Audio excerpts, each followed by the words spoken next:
Sometimes the quietest people carry the loudest storms inside them, and among all 16 personalities, the one that often bleeds silently behind a gentle smile is the INFJ, the world's rarest personality type. And today, we're diving into the fragile, heartbreaking, painfully misunderstood split within them. INFJ T and INFJ A, two versions of the same soul, two shadows of the same heart, one trembling one trying too hard to look strong. There's a line from Rainer Maria Rilke that captures the INFJ essence perfectly.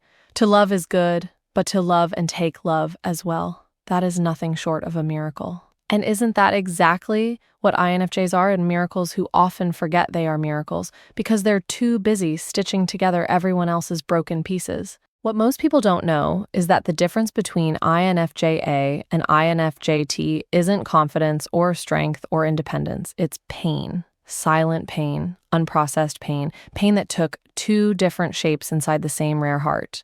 According to a 2018 study from the Journal of Personality Assessment, personality assertiveness in the INFJ type correlates strongly with past emotional stability, while turbulence correlates with unresolved social pressure and perfectionism.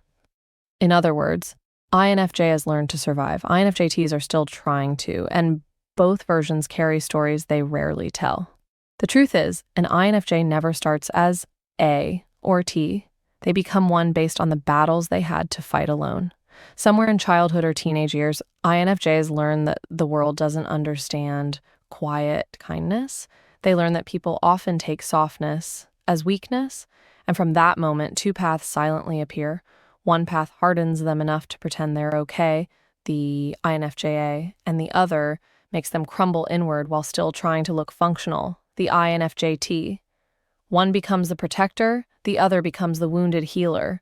If you're still watching this, pause and tell me in the comments, do you feel more like the one who pretends to be strong or the one who quietly breaks but hides it? Because that answer alone can reveal so much about the version of INFJ you're living as today. The INFJ-T wakes up with the weight of the world already sitting on their chest.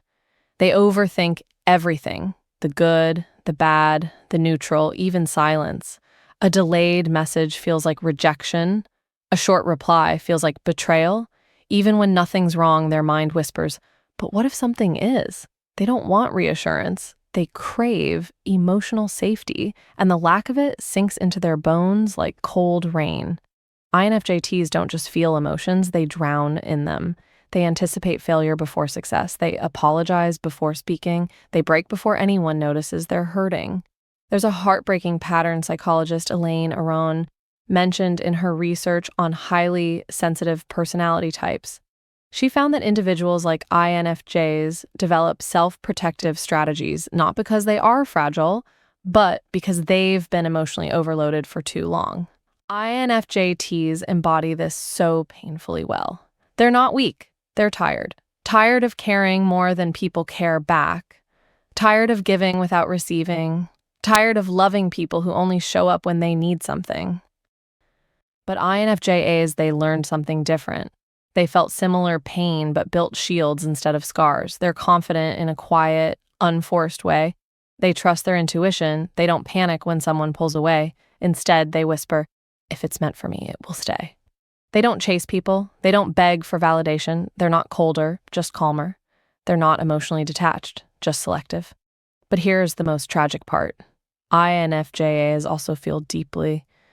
They're just better at burying it, better at smiling through the cracks. Better at pretending they don't need anyone. Where INFJ-Ts crumble, INFJ-As hold themselves together with invisible threads of resilience. Where INFJ-Ts replay every mistake, INFJ-As move forward even when it hurts. Where INFJ-Ts ask, why am I like this? INFJ-As whisper, I can survive this. But don't be fooled. Both versions are sensitive. Both versions care too much. Both versions get emotionally attached to people who don't notice the depth of their loyalty. Both versions pretend they're fine just to avoid burdening others, and underneath these differences, both carry the same haunted feeling, the constant sense of being misunderstood in a world that rarely listens between the lines. Sometimes I imagine an INFJ-T sitting alone in their room at 2 a.m., replaying a conversation that happened days ago, wondering what they could have said differently. And somewhere else, an INFJ-A stares at the ceiling at the same time, pretending they don't need anyone when deep down they ache to feel understood. There's a quote by Virginia Woolf that INFJs secretly hold within their souls. I am rooted, but I flow. Doesn't this quote accurately describe the INFJ experience? They're grounded, yet emotionally flexible, resilient, yet vulnerable, insightful, yet weary, and unique, yet solitary. At some point, every INFJ recognizes that society isn't designed for individuals who feel emotions so deeply.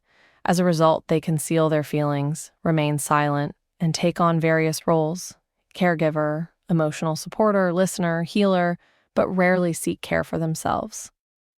If you're an INFJ, have you ever felt that your strength is acknowledged, but your pain goes unnoticed? Share your thoughts, as I'm curious to know how many of you feel overlooked, despite always lending a listening ear. A delicate truth is that INFJ-Ts are prone to breaking, while INFJ-As suffer quietly. The fragile truth is that INFJ-Ts break easily, while INFJ-As break silently. INFJ-Ts worry about letting others down, whereas INFJ-As fear losing their sense of self once more. INFJ-Ts often apologize excessively, and INFJ-As tend to forgive excessively. INFJ-Ts believe they're inadequate, whereas INFJ-As feel they're overwhelming.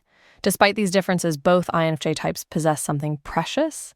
They show care and compassion in ways that the world urgently needs, yet seldom safeguards. Research often reveals that INFJs excel in empathy, intuition, abstract thought, and moral reasoning.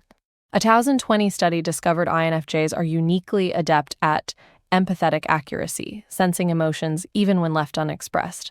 This trait is a double-edged sword for INFJs. Overwhelming feelings lead to intense pain. Perceiving more than others results in deeper understanding, yet when comprehension becomes too much, silence ensues, as sharing might amplify loneliness. INFJ-Ts grapple with self-esteem, while INFJ-As face emotional burnout. INFJ-Ts internalize rejection, and INFJ-As take on responsibility. Both types feel helpless and pressured, but they remain INFJs, the most uncommon personality type globally. People say INFJs are old souls, mysterious, complicated, deep, but few realize they're exhausted from being the emotional home for people who never stay long enough to understand them. They're tired of being gentle in a loudness-rewarding world. They're tired of carrying a glass heart while pretending it's stone. If you're still watching, comment, "I'm here," to show you've made it this far. INFJs usually don't complete things unless they're emotionally touched. Your presence here means you felt something in these words. For INFJ-Ts, may you discover that sensitivity isn't a weakness but a guiding compass. And for INFJ-As, know you don't need to bear everything alone to show your strength. INFJs, regardless of subtype, are more than rare. They're irreplaceable. They're the souls that inspire literary metaphors, hearts that heal silently, and minds that find beauty in overlooked places. If you felt unseen, unheard, or misunderstood, remember, the world often notices you only when it's too late. Perhaps this video, this moment, reminds you that you deserve understanding now, while you're still here, giving and silently fighting. You're not too much, impossible, dramatic, or invisible. You're an INFJ, a rare, delicate miracle, with an inner world vast as oceans. I hope someone will someday love you as deeply as you love others.